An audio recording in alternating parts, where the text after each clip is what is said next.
Hey everybody, welcome to Workforce Gaming. I'm Brad. We're back with episode 4 of the Expanse of Telltale series. If you followed along, kind of an up and down ride so far. I liked 3, 1 was a good intro, I kind of felt like 2 wasn't too great. Episode 4 was rough. I didn't feel like there was really anything here, which is very much how I felt about episode 2, where it's just,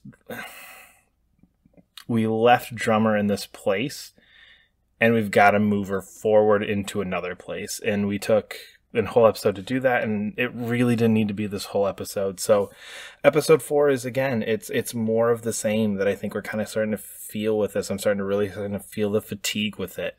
We're wandering around just a big open spaceship all on our own.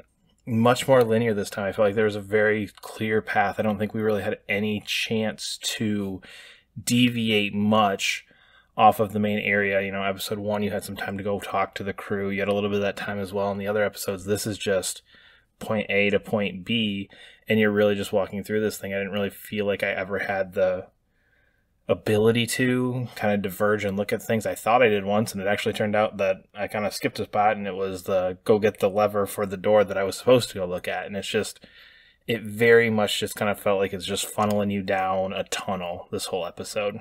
We had the return of some of our gameplay things. The electric puzzles, the computer puzzle with the go find the solution, and the solution literally is turn around and it's right behind you.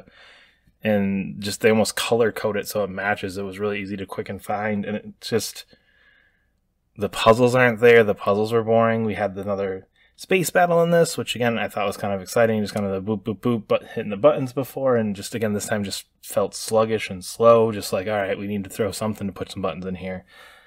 And it just, it's rough. I had a rough time going through this one and really connecting to anything that happened here. Basically with this one we end up with Drummer stranded after the events in the last one, all on her own, cut off from the Artemis, the rest of the ship, the crew, nothing. You know, they've kind of pushed her off and away. And it's just, I'm stranded on a space without air. Let's walk through it. Let's find a spot to send out a distress call. And that's about 80% of the episode. Tries to kind of have this, like, kind of creepy vibe to it. Basically, Drummer's kind of hallucinating for a lot of it. We get a little bit of past trauma going on with that hallucination and some of the stuff that she did with the OPA series, those kind of things. And it's just, for lack of a better word, it just feels unearned, where it's like all of a sudden it's like, oh, now we're going to delve deep into this moment in Drummer's backstory, and we never really got to the point where it felt like that was necessary in this. I think as somebody who knows more of Drummer from the series and the books, it's interesting and it's good, but for the game itself, I just don't feel like there's enough there to get you there. And that honestly brings me to kind of my biggest problem again, and I feel like I'm repeating myself in this one almost as much as the game is repeating itself in this episode. And that is that, why on earth do we keep putting Drummer by herself? If you've played Life is Strange, again, Deck 9, Telltale, you've played Life is Strange, the original, and the biggest thing, Max and Chloe, their relationship.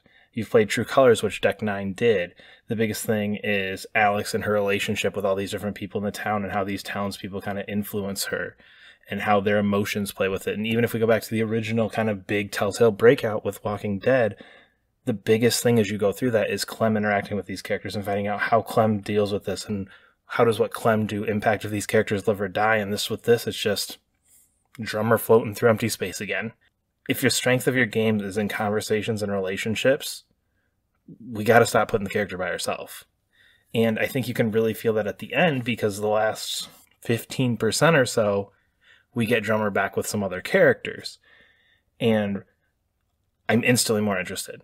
The hallucination, the going through all this, shorten that down to 10 minutes and give me 40 minutes on this ship talking to these characters that are introduced here, seeing them, because that's where the game gets good. That's where the game's interesting. That's the interesting thing, that's the pull with these, are the bonds these characters have and the relationships they develop and the flow of these conversations. And you really just we're not getting enough of it in this. And I think that's kind of my biggest sticking point. What's kind of the biggest disappointment is, I really wanted this crew like the Rossi has, of Drummer and this crew, or even, you know, some of the crews you see Drummer on in the show.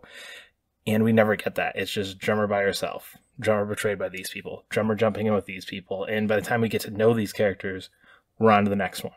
Or by the time we're kind of starting to get interested in these conversations, we're going, okay, go off in the space by yourself again. So I'm really struggling with that point. But again, once you get there, it gets better. You get some good information from these characters. You do some kind of interesting things at the end.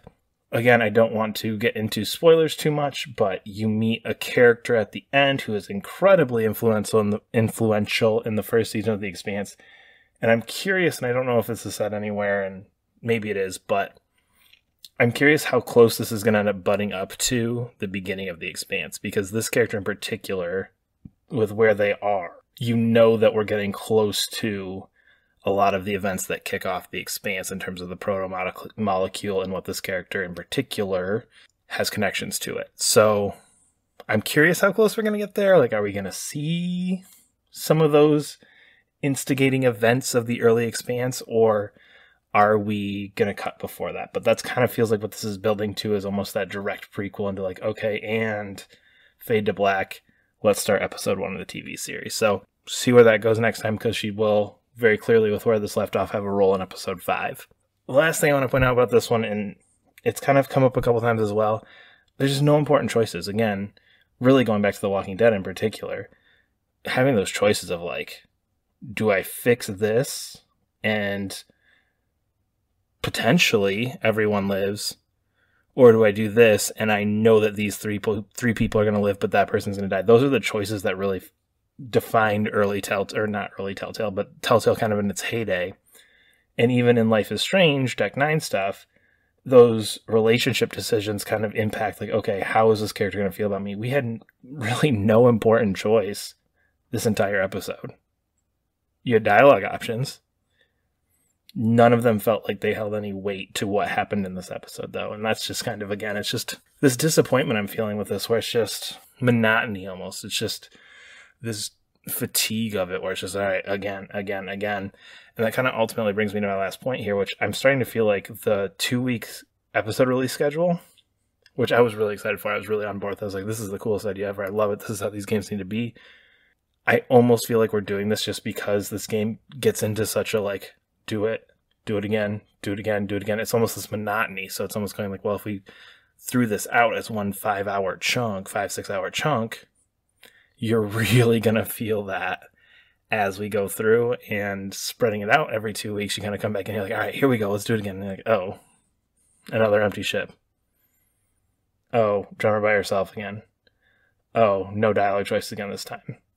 And I think that spreading it out is almost just kind of that, well, we can keep people hooked just by the release schedule in a game that, it's sad to say, the more I'm playing, I'm just kind of a little bit disheartened by. I'm just like, ugh, I like it. We got some high notes, but just, it's starting to feel like a grind. So there's one left.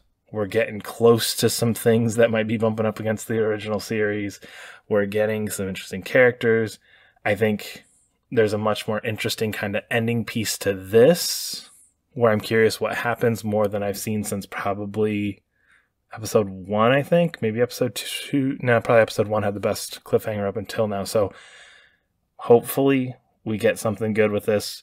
Drummer's in a spot that's going to lead to a lot of good confrontation, I think. I think we're going to have a lot of those conversations, a lot of those relationship moments, a lot of those who trusts who things that I think are really what this game should be from start to finish. And I think episode 5, we're finally going to get there. We are Workforce Gaming.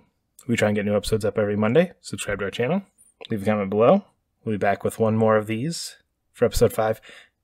Ooh, and also the bonus episode. Keep forgetting about that. Most exciting part of this whole thing, too. We'll talk about that later.